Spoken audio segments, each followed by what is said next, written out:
para que no final possa ser aplicada da maneira mais justa, em caso sejam considerados culpados, uma pena proporcional ao dano que foi causado aqui para a sociedade piauiense.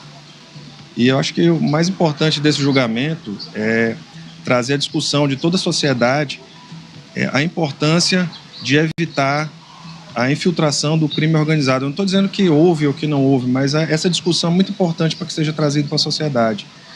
E evitar, de fato, em eleições futuras, que pessoas notadamente envolvidas com crime organizado adentrem no poder público, né?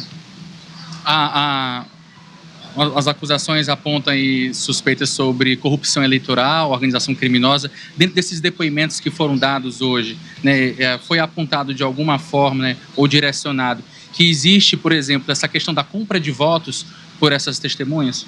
Certo, existe, de fato, uma vasta documentação, um vasto arcabouço probatório relativo à compra de votos, né? Aparentemente foi criada uma organização criminosa com fim específico de cooptação de eleitores e, eventualmente, a prática de ilícitos eleitorais, né?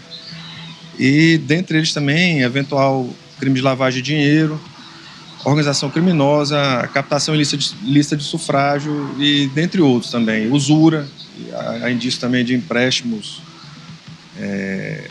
feitos de modo ilegal. Então, em tese, são essas as acusações, além de peculato, e outros fatos que são imputados aos réus.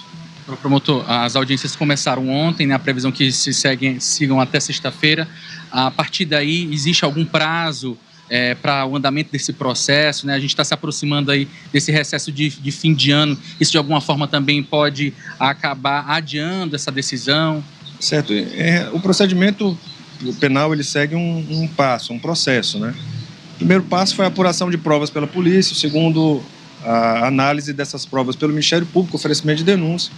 As defesas apresentaram suas alegações escritas, a denúncia foi recebida e foi iniciado o processo judicial. Nessa fase que a gente está agora, basicamente ouvir as testemunhas e produção de provas, né? Então, as testemunhas estão sendo ouvidas, foram ouvidas ontem do Ministério Público, vão ser ouvidas testemunhas de todos os réus. Eventualmente vai haver ou não um pedido de diligência que vai ser apreciado pelo Colégio de Magistrados. E as partes vão fazer chama alegações finais, que é como se fosse um resumo de tudo que foi aprovado e indicação jurídica do Ministério Público, se vai pedir condenação, absolvição e, no mesmo caso, a defesa. E só depois a sentença. A gente não tem como prever um julgamento final, porque ainda faltam essas fases de diligências, alegações finais, o Ministério Público apresentá-las rápidas. Defesa de 9 réus precisam apresentar essas defesas, essas alegações, tem prazo também.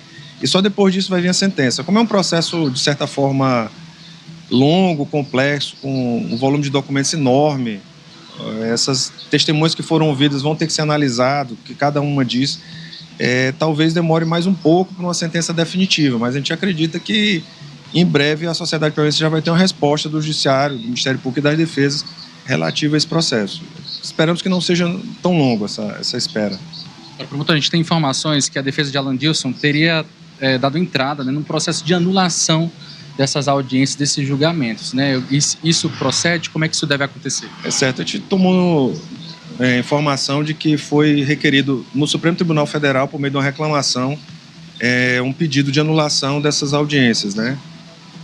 Nós não temos acesso ainda inicial, a gente não sabe os fundamentos, mas a gente acredita que o Judiciário vai dar uma resposta satisfatória, uma resposta dentro dos parâmetros legais, e não tem como ser outra resposta a não ser a manutenção dessa audiência. O processo está sendo conduzido de maneira muito correta pela Justiça Eleitoral, ressalte-se a organização não só dessa audiência, mas como de todo o processo, e assegurando a todos os réus amplo direito à defesa,